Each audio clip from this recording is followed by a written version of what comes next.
for one day out of the year, we're all general managers. Yep. Right. We all get the opportunity for this one day of the year. We all get to play general manager. And the best part is there's no accountability. Nobody, we 2 days from now, nobody's going to remember anything that we said, right? Yep. It's the Howie Rosemans and those guys. They're going to have to live with these decisions. We can just sort of, wipe our hands on them. It's the biggest, most important draft in the history of this Philadelphia football franchise. The JAKIB Media Sports 2022 NFL Draft Special. Live on 6abc.com from the Ocean Casino and Resort in Atlantic City. Presented by First Trust Bank, the official bank of the Philadelphia Eagles. IBEW Local 98, Stateside Vodka, United Healthcare, Mesa Law, 6ABC, and Budweiser, the official beer of the Philly sports fan.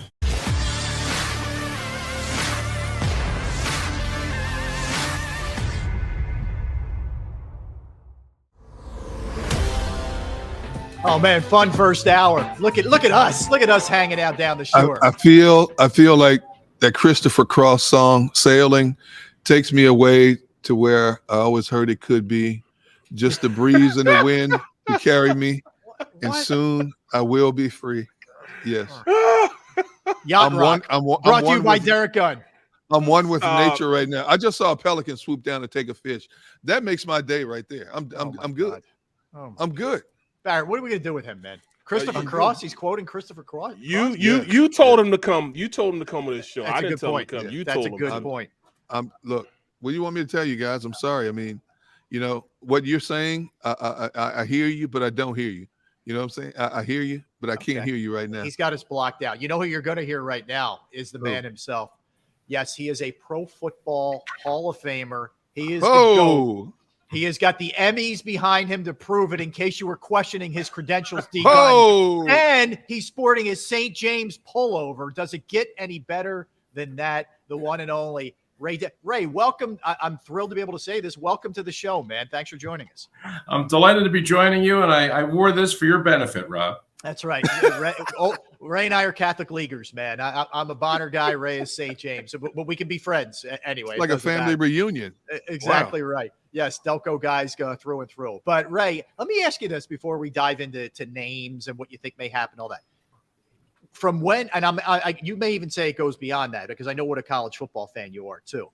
When do you really start digging into the data and looking at film and breaking down everything with the college guys, and how much goes into that on a daily basis from you? A lot, a lot.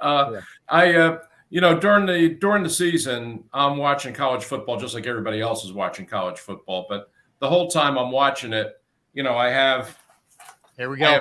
I have this next to me. Yes. I'm taking notes the whole time. But just sort of jotting down observations, guys I see, guys that kind of jump out at me. And then just kind of, I'll check back with them when the season's over, So I compile my notes as the season goes on. But in terms of doing the real deep dive kind of preparation for the draft, that usually starts right around the postseason, Senior Bowl, East-West Shrine game, that kind of stuff. When you get really at that point, you know who the seniors are, you know who the declared underclassmen are, you know who you're really looking at for the next draft, and then you can really kind of focus in on the guys that, well, first of all, on your team's needs and what your team, in our case, the Eagles, are going to be looking for, and then the players who are going to be available in the draft who best fit that description. Interesting. Oh, let me ask you then. We had a pretty spirited debate in the last segment regarding Jordan Davis, and he's kind of a polarizing guy, right? There are people that will tell you this guy's going to be a game wrecker and he could do it all, physical freak in terms of the ability to run and size and all that. And others say, look, too many plays taken off. Barrett seems to be on that side of that. Derek's on the positive side. Where do you fall on Jordan Davis? I actually think there is a case to be made on both sides. I think there's some merit to both sides of the argument. He is, I like him. I think I'm probably more on Derek's side than Barrett's side. I like him. I think he's a very rare player. I mean, a guy who's that big, who can move the way this guy can move. I think he's certainly a very worthy first-round pick, and for a team that needs to shore up the middle of its run defense is clearly, I mean, head and shoulders the best guy in this crowd. Now, the question is, how much can he provide you in the pass rush? You know, because we all know that the NFL is a throwing the ball league, and defensive linemen right now and moving forward will be evaluated on how much pressure they can get on the quarterback. And that's one of the areas where there's a little bit of concern. I think that one thing about him that this is going to have to be true for whoever drafts him. They're going to really have to stay on top of him in terms of his weight and his conditioning. I mean, he told when we were down in Atlantic City, where you are right now, for the Maxwell dinner last month, when he won the Bednarik Award as Defensive Player of the Year, I was talking to him a little bit, and I asked him, I said, what did you play at last year at Georgia? And he said 350. And I said, and what were you when you went to Indy for the combine and you ran the 4.78? He said I was 330. Mm-hmm. So he took off 20 pounds from the end of the season to the combine, and he was obviously much better for it. I really do think he doesn't have to be 350 to be a great inside player in the NFL.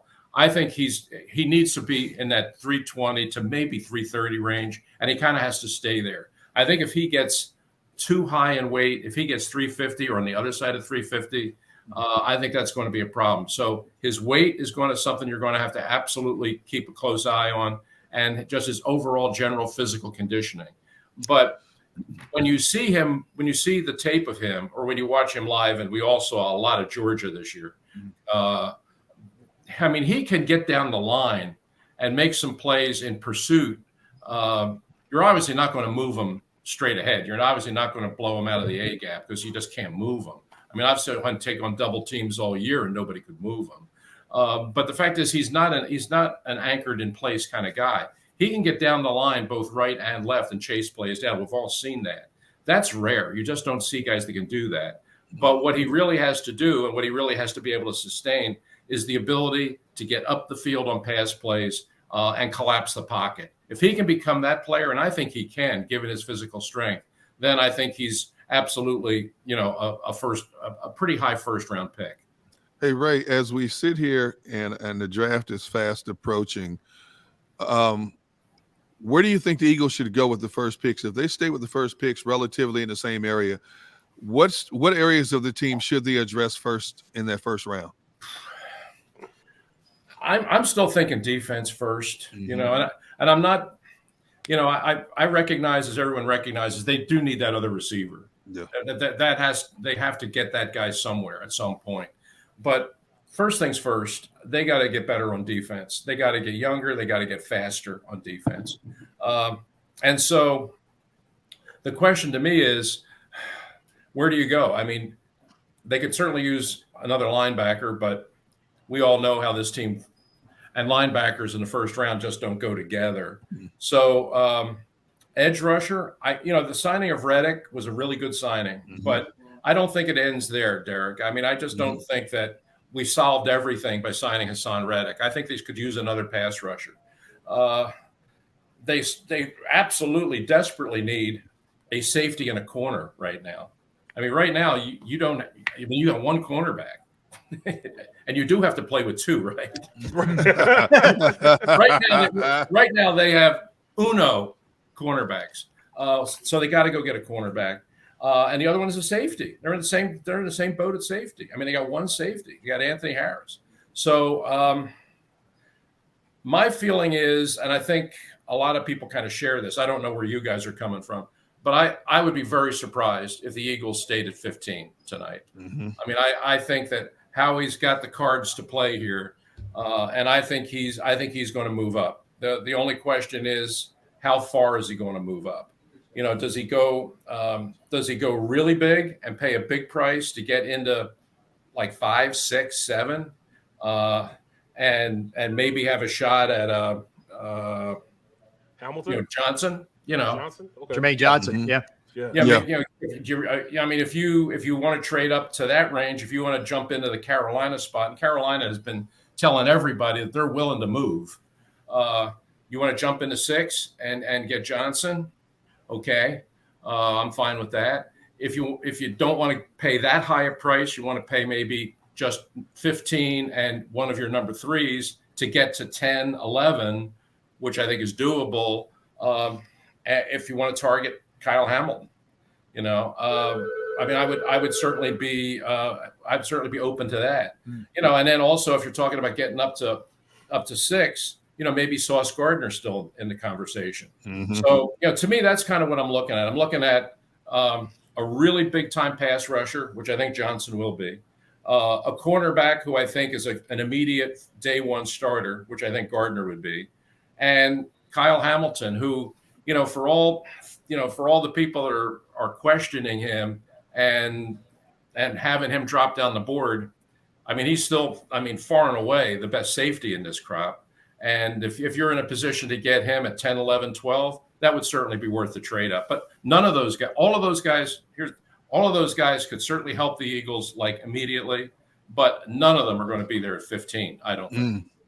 Well, in saying that, we talk about all the options they could do. How confident are you in Howie and his communication with, talking to the coaching staff, talking to his scouts, and making that decision amongst the 3 of them, the 3 entities? Are you confident that he can go in and do that now, as a GM? Not 100%. I mean, because we've seen, with Howie, it's a real mixed bag with his record. I mean, he's done pretty good in some drafts, and he's been awful in others. I mean, some of the whiffs have been brutally bad, and they're the kind of thing that just sets an organization back. His track record picking guys high in the first round is pretty good. His track record picking guys middle to lower part of the first round, not so good. So that's why the idea of him, the further up he moves from 15, the better I feel. when he's picking guys above that, when he's picking guys pretty high up, and this sounds like, well, who obviously if he moves up, he's going to get better. Not necessarily. I mean, people miss at the top of the draft all the time. But the fact is that when they have had picks that high and he's made them, he's generally been right.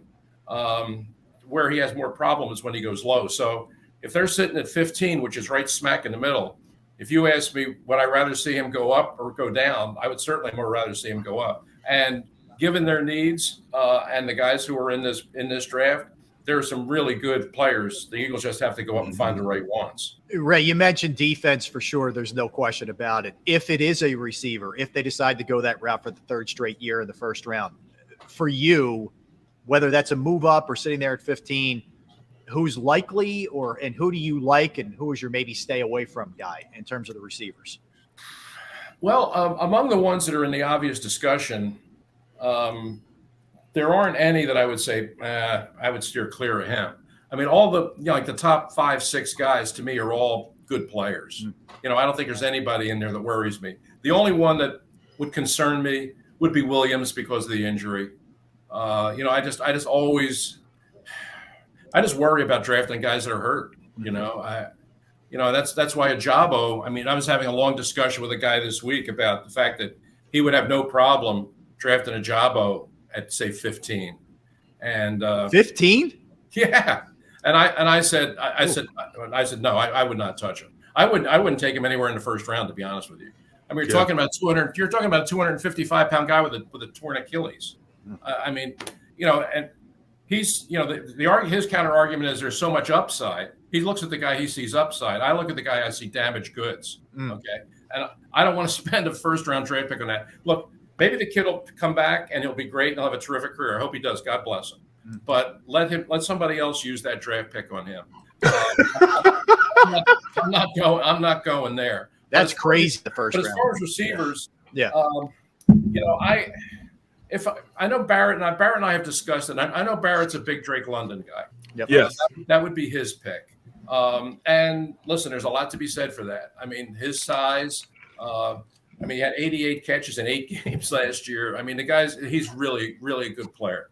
My personal preference is Garrett Wilson. Actually, the 2 Ohio State guys. I really like Wilson and I really like Olave. But my feeling is the first 2 picks in the draft, I'm not so sure I'm even going wide receiver. I'm really not. I mean, I want to get defensive players. If I could, my dream scenario would be to get 2 defensive players in the first round, and in the second round, get Christian Watson.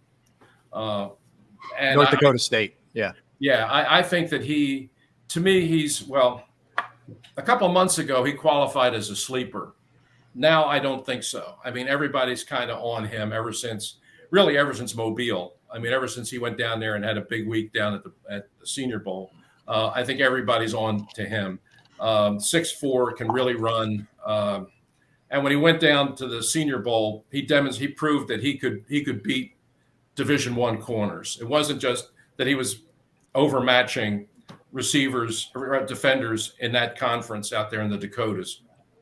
He went to Mobile and he went up against the best defensive backs in this draft, and he beat them every single day. So he's legit. And some people think that he might actually sneak into the bottom of the first round. Maybe he would. But if he's there in the second round and I'm the Eagles, I would try to do whatever I could to kind of position myself to get him, because I think he would be a really nice second part of that offense opposite Smith. I saw it, man. I did. I actually called the semis to the FCS, and I actually had JMU at North Dakota State, and I didn't get to watch him. He didn't play that game. But just from watching film, I mean, he tore apart McDuffie. You know what I'm saying? I mean, a lot of the times I saw him, he was, far beyond the best player as far as, a wide receiver versus a secondary in the draft, right? In the game. So, I mean, I love that aspect of him. Yeah. I think he can come in and play early, too. Yeah. And he's returner. No, I agree. It's like you and I were talking about this. I mean, a year ago, I had no idea who he was. When I first saw him was last year before the draft, when I was watching tape on Trey Lance. When Trey Lance was getting ready to come out, and there was a lot of questions about who is this guy, how good is he. I began to watch some tape of Trey Lance just to find out who he was, and I saw this receiver that was catching everything, and that's why I said, "Who is this guy?" And I said, "Oh, Christian Watson. Okay. Oh, he's not even in this draft. He's next year's draft." So then I followed him this year. And he had a big year, as you said. But then Senior Bowl really was what showed me, was that the fact that he lined up against the best corners that in this draft, and they couldn't cover him. I mean, they just couldn't cover him.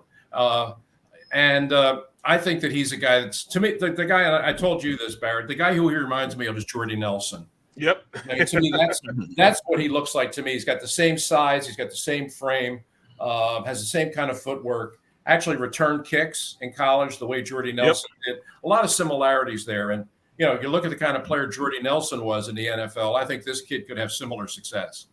All right, let me ask you linebacker, Ray, because I'm in a dream world right now. I had a dream last night that they actually took a linebacker in the first round. All right. He's dreaming now, Ray. He's dreaming. After you finish your laughing and you dust yourself It's because off. he drinks too much. That's right. That's right. Just pacify me for a second, okay? I had a premonition that they were going to take Devin Lloyd and then they're going to trade down a little bit and get Lewis Seen. That was my premonition. But I'll ask you about the linebackers. Lloyd, Dean. I mean, it seems to be those two are the consensus best out there.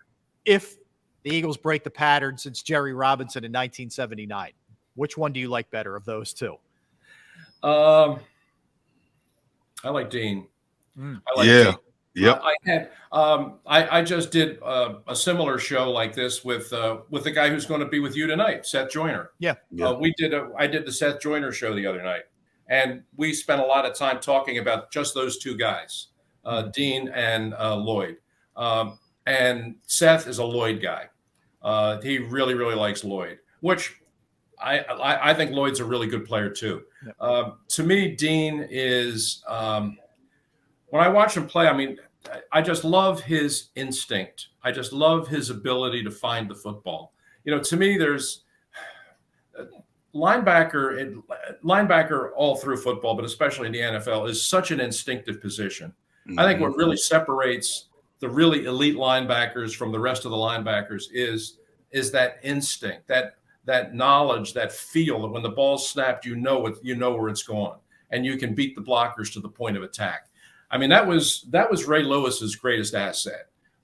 I never saw a more instinctive defensive player than Ray Lewis. Great player. I mean, he certainly had all the physical attributes too, but I thought it was his instinct was so remarkable, is what really defined him as a Hall of Fame player. And I'm not trying to compare Nakobe Dean to Ray Lewis at this point in his career, but he has that same kind of instinct that as soon as the ball snapped, he never takes a false step. And he was on a Georgia defense that was loaded with good players. I mean, right now in my breakdown here, I have 7 Georgia defensive players going in the first 2 rounds of this draft. Yeah. Whoa. That's how good and deep that defense was. I mean, you got a lot of guys from that Georgia team are going to be playing on Sunday this year. But if you ask me who I think the key guy was, I think it was Dean.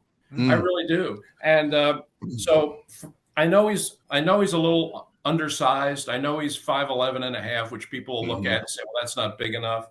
I don't know. I think he's the kind of guy that's always going to find a way. Now, Lloyd is the prototype. I mean, he absolutely looks the part, and he's so smooth, and he runs and he moves effortlessly. I think he's going to be a really good player too. But there's just the instinct and the leadership that Dean projects, to me, is exactly what you're looking for in a middle linebacker. So listen, if I'm the Eagles, I'd be happy with either one of them. But Rob, you asked me who would be my number one if I had to go 1-2. I would put Dean in there. But Seth, who's going to be on with you tonight, will obviously make the case for Lloyd. And if you're coming down to judging who knows linebackers, I'll go with Seth anytime. I don't think he's going to be wrong about it. But I watched Dean all this year, and I thought that Dean was just a really special player. See, Ray, I'm with you 100%. I said if there's a linebacker the Eagles even considering in this draft, it would have to be Nakobe Dean. And I'd made the comparison yesterday on this show. When I watch this kid play, I see Micah Parsons, in a lot of ways. In terms of instinct, acceleration, lateral pursuit, he can cover. He can dip under the big tackles and be disruptive in the backfield. And people on social media are like, you're out of your mind. There's no comparison. I'm like, you're not watching the same tape that I'm watching, because if the Eagles don't take him, I do not want to see Nakobe Dean in the NFC East when you already have Michael Parsons in this division as well. You just did it. Now they're going to do it. I mean, that's always happens. That's my luck. I got buzzer luck when it comes to that. Dallas always gets who I want. Buzzer luck? Yeah, man. I want to CeeDee Lamb. What happens? They take CeeDee Lamb. I was screaming Michael Parsons. What do? They go out and get Marcus. Let's just make it a trifecta. They're going to do the same thing this year for doing that. When we did NBC Sports Philly, we did a mock draft. What was it, like 2 weeks ago, Barrett, when we did the mock draft? And it was really a lot of fun. And I thought there was some good information exchange. But when we were doing the first round, I had the Patriots pick at 21. And I was picking at that spot. I was Bill Belichick for the day. I had my hoodie on, and I was all set to go. And Nakobe Dean was still on the board at 21. Wow. And I said, yeah, I mean, you talk about a fit. I mean, Bill Belichick and Nakobe Dean, I mean, come on. So might have been, of all the picks I made in that first round, that might have been the easiest one, because I guarantee if Nakobe Dean is still there at 21, Bill Belichick's going to be on him in a second. Oh, yeah. Forget it. Hey, Ray, for all the drafts that you've done and prepared for, do you still get as excited about the draft, or do you get like us in a lot of ways, you get tired of talking about it after a while? Just get it here and let's see how this thing falls into place. No, I love it. Yeah. I really do. I think it's fascinating. I really do. I love the whole process. I love finding a couple of guys that I follow over the course of the season, and I sort of tuck them away as my sleepers, and just kind of see where they go and track their career. I think it's great. Hey, listen, for for one day out of the year, we're all general managers. Yep. Right. We all get the opportunity for this one day of the year. We all get to play general manager. And the best part is there's no accountability. Nobody, we 2 days from now, nobody's going to remember anything that we said, right? Yep. It's the Howie Rosemans and those guys. They're going to have to live with these decisions. We can just sort of, wipe our hands of them. But yeah, I love doing it. I really do. I always have the same argument every year too. I always get frustrated with the scouts and the talent evaluators who just who judge everything by the combine and judge everything by the testing and judge everything by the stopwatch. And to me, everything you're looking for is right there on the tape. All the questions that you want to ask and all the information you need is on the tape. Watch the guy play football. It's really not that hard. I mean, you can tell who can play and who can't. It's really not that hard. I think sometimes guys get so much information with the pro days and the individual workouts and the combine and all that it muddles their thinking, and they wind up drafting guys who they weren't that happy about on tape. But man, he did a great 3-cone drill.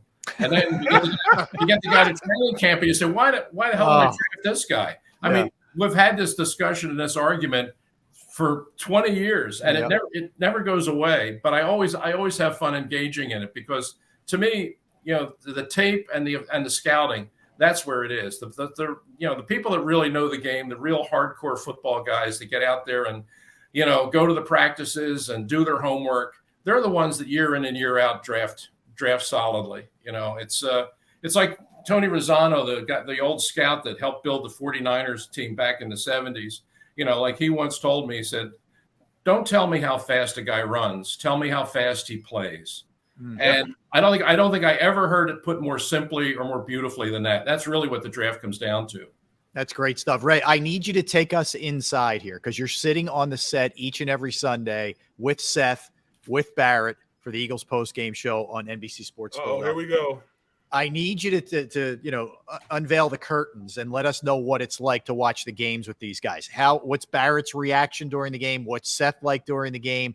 How crazy is it? Who's the calmer one? Who's the one you gotta, all right, take it easy. Who is it? You left Michael out. No, throw Michael B in there. Throw our guy Michael B in there too. We're talking about the guy that you have to calm down. It's usually him. Good point. Yes. But I'll tell you, it's great. I love it. I love it. Just sitting with those two guys and watching the games, because you have the best of all worlds. I mean, you have Barrett on one side who's watching the offense and talking about the line play and the protections and all that kind of stuff. And then I got Seth on the other side who can break down a defense really well. I mean, I'm just sitting between the two of them, just taking in the information. I mean, it's great. I really love it. And Seth is Seth is R-rated, shall we say? I think no, that's fair. Not Seth. Not Barrett not so much. Barrett not so much, but Seth. What? I'm not a heathen. I've often said this, that Seth should be coaching. Yeah. Yes, he should absolutely be coaching. I told him that a dozen times. I said, man, I love working with you. I love sitting next to you. I love talking football with you. But you should be coaching this game. You really should, because he has got such knowledge and he's such a quick study. I mean, he sees things. He sees things not the instant they happen. He sees things before they happen. Mm-hmm. He's really, really good at this. And he has such, and anybody that ever saw him play, the passion that he has and the love he has for the game of football. I mean, he would be a great coach. And I really, really hope that one of these days he gets that opportunity, because I think if he gets the opportunity, I think he's going to be a tremendous success. We did a speaking thing in town a couple of years ago. It was Dick Vermeil, me, and Seth, along with Glenn Macnow. And we did a night of just talking football, Q&A with the audience. And it was tremendous. And as we were leaving the building, I was walking out with Dick Vermeil, and Dick Vermeil said, exact words, he said, if I was still coaching a football team, He pointed at Seth. He said, "I would hire that guy in 5 seconds." Mhm. It's exactly what Dick Vermeil said. Yeah. And I felt exactly the same way. I would really love to see Seth get that opportunity. That's You very know, cool. And a lot of people think that Seth is like, oh, he can't play, he can't get around the athletes that are now because they get their feelings hurt. Seth, you know, when he's talking, and he's very passionate when he's talking, but people don't understand the reasoning behind him reacting the way he reacts is the love that he has for the game.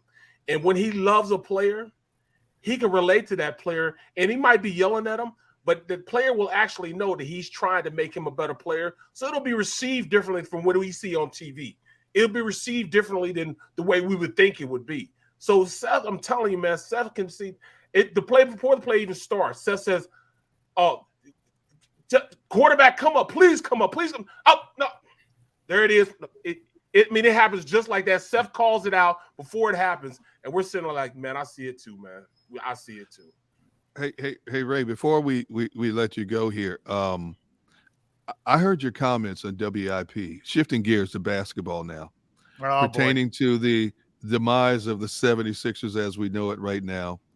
And you singled out one player. You can single out a bunch of players. I mean, everybody's at fault right now. But your dissertation on James Harden was legendary. Could you reiterate that in terms of what he is not giving the Sixers team at their most desperate time right now? Yeah. The deep breath I just love. There's nothing better than the Ray pause and the breath, and then here we go. Yeah, I think people are kind of missing the bigger point with James Harden. I mean, I've been hearing all the discussion, and it was even the show that I was on, the guys were discussing, you know, the James Harden, comparing James Harden of today to James Harden of Houston, and that he's not the great player that he's not giving you those. And I said, forget that. You know, it's not a question about being great. He's not even good. Okay, we're talking about. Well, you know, he's not the great. No. I'd settle for good right now. Yeah. And I thought that it's clear to me that, you know, he's 32 with a lot of miles on him, and it's showing. That's part of it. The other part of it is it's clear to me that he's still not over the hamstring injury, which really limits what he can do. And you know, Jimmy Lynam was on with us the day that Derek's talking about, and Jimmy made what I thought was a very interesting distinction in basketball. He said there are shooters and there are scorers. He said James Harden has never been, in his mind, a shooter, like a pure Steph Curry kind of shooter, but he's a scorer. You know, sometimes he'll hit the shot, but if he's not hitting the shot, there are ways he can get to the basket, get fouled, get layups, do other things, but he could score. He wasn't necessarily the pure three-point shooter that people had talked themselves into believing he could be. He could hit the shot once in a while, but he wasn't going to shoot for a super high percentage, but he was going to score. Right now, at his age and with his physical limitations, he can't do that now. He can't break guys down off the dribble. He can't get inside. He can't get the fouls. He can't get those baskets in the lane. And so right now, he's, you know, unless there's some sort of a miraculous turn back the clock valve on him where you can somehow take him back to those other days, you know, I don't see this thing turning around in a positive way. I don't. I really don't. I mean, they may find a way to squeeze out one more win in this series, but the way things look right now, I don't give them a whole lot of hope of moving past Miami. All right, Ray, I need you to indulge me for 1 second because it's one of my favorite Ray Didinger stories. And you are beloved by the three of us, that's for sure. But I don't know if these two guys know this story. You're covering boxing. It's the early 80s. You know where I'm going with this. Roberto Duran? Yes. Okay. And there was a special photographer on hand at the boxing match. Yes. Christy Brinkley was correct. On hand. That is correct. Yes. Christy, this is prime Christy Brinkley. Okay. And this is 1981. 1981. Right. This is like vacation Christy Brinkley, if you know what I'm saying. Okay. So Ray is there covering the fight. Now it's Hearns and Hagler and Leonard. I'm sorry, Duran and Leonard. Duran, Leonard, two. This is no Moss. Right. Okay. And you're at I guess is it the day before, Ray? Yeah, it was 2 days before. Why don't you pick it up from there? Yeah, okay. New Orleans, 2 days before the rematch of Leonard Duran. And I'm down there, and we're at the Duran workout. And Christy Brinkley is there. And Don King had brought her in as a quote-unquote photographer. Basically, it was just to have her walking around and for people to look at her. Honestly, I don't even know if she took the lens off her camera. You know, I'm not even sure. And nobody cared. Yeah. And nobody cared. But she was, well, Rob describes it. I mean, she was stunningly drop dead beautiful. Well, she still is, but I mean, you're talking, now we're going back 40 years. So imagine how great she was then. Yeah. So she's just sort of walking around, snapping pictures. And there's a group of reporters. There's maybe a dozen of us there watching the Duran workout. And so she comes over to where we're standing. And for some unknown reason, I'll never figure this out, she decides she wants to talk to me. Okay.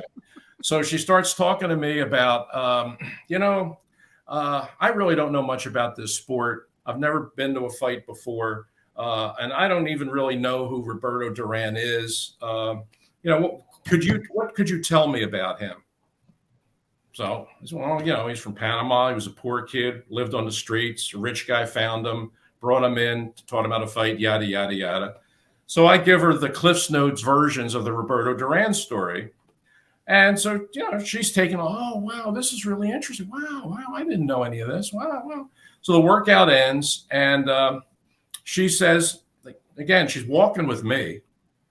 And she says, if I'm going to be here and I'm going to be doing this stuff, I really need to learn more. Why don't you and I go to lunch together? Why don't we have lunch together and I can talk to you and get some more information and learn some more about it? So here's Christy Brinkley asking me out. Okay. And what did you say? And I said, I'm sorry, I can't. I'm on deadline. It's true. I had to go upstairs. I had to write my story. I had to have my story in by 2 o'clock, my Roberto Duran story. And so I had to tell Christy Brinkley, sorry, hon, can't go to lunch with you. Right. I'm sure it's the only time. And Derek, I'm telling you, the look on her face, it was like priceless. She's never been shot down in her life. The only time in her life that a man ever said no to her. Of all people, it's me. Incredible. It's me. Hey, my favorite Rayism is he's the only man in America, I believe, that still doesn't own a cell phone. Is that correct? That's correct. I don't know how you function without a cell phone. Now, I mean, we become so crippled by modern technology. I don't know how you do it, Ray, but I applaud you, man. No question. And hey, Ray, I will see you tonight. Well, later on today and tonight, we'll be together. Me and Ray breaking down a little stuff, So We will. Can't wait, man. Can't wait. I can't either. I look forward to it. NBC Sports Philadelphia, of course, catch Ray every weekend with Glenn Mack now on WIP. Ray, you're the best, man. Thank you for giving us all this time. All the best to you. So listen, if I see Christy Brinkley on Broad Street on my way down, do I pick her up and bring her with me, Barrett? Wait. There's one more part. There's one more part to this, guys. Didn't even your editor say, Ray, what are you doing? Like, we could have dealt with this deadline being pushed back a little bit. Yeah. Right? How do you like that? That's the ultimate slap in the face. Yeah. After I call the office, I file my Duran story. I call the office. I tell the boss what happened. I said, I had a chance to go to lunch with Christy Brinkley, but you told me I had a 2 o'clock deadline. So here's your story. And he said, what, are you nuts? You had a chance to go. So even the guy who I wrote the story for, even he thought I was a schmuck. You can't win for losing, Rob. I know. Oh my goodness. Well, that's our life, Ray. Listen, awesome. man, you're the best, Ray. We appreciate it. Keep being you, man. You are the best. Thank you, Ray. Have a great afternoon. Have fun tonight with Barrett, okay? My pleasure. Barrett, see you later. All right, you got it. He's unbelievable. He shot down Christy Brinkley, prime Christy Brinkley, because he had a deadline for a story. He had a deadline. But I totally understand that. That's man. him. Yeah. Bro, oh my goodness. I've had so many experiences with Ray, man. It's crazy, man. I remember the first time I heard him cuss. I was like, what? Yeah. Me and Steph look like this. What? He is the best, man. He is the best. Goodness.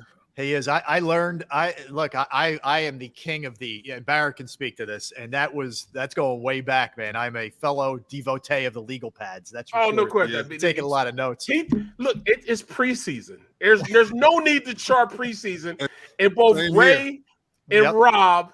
Oh, you too. That's right. Down in distance every preseason game. That's right. Yeah. I live by my notes. I will always. I can't log on computers. I don't care about that stuff. I need my manual script in front of me. I read that better than anything I put on the doggone computer. I'll miss something if I do that. So I gotta concentrate on the game. Because when I watch a game, I don't watch the game like everybody else. I watch the game kind of crazy because I see things happening before it happens. Right. So I see it. Right. So because I look at the secondary, then I look at the linebacker level, then I watch the offensive line ball get snapped, then I watch the quarterback. I watch his reads with the secondary. I mean, it's crazy how I watch the game. So I don't really enjoy watching games. Yeah. I just watch games. It's breaking stuff down, man. So I hear you guys. All right, so we come back. We got a little NFL news, and it in regards to a team in the Eagles division, which may impact what they do tonight. Okay, I'll give you that when we get back at 2:00.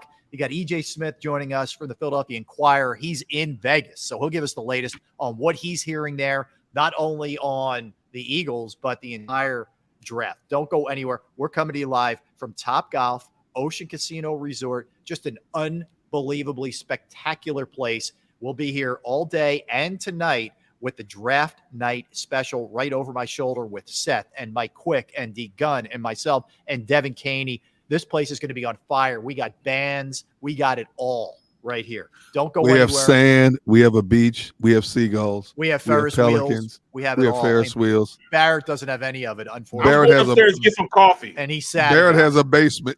That's right. He's Barrett. He's Derek. I'm Rob. We are Sports Take, JAKIB Media YouTube Network. It's the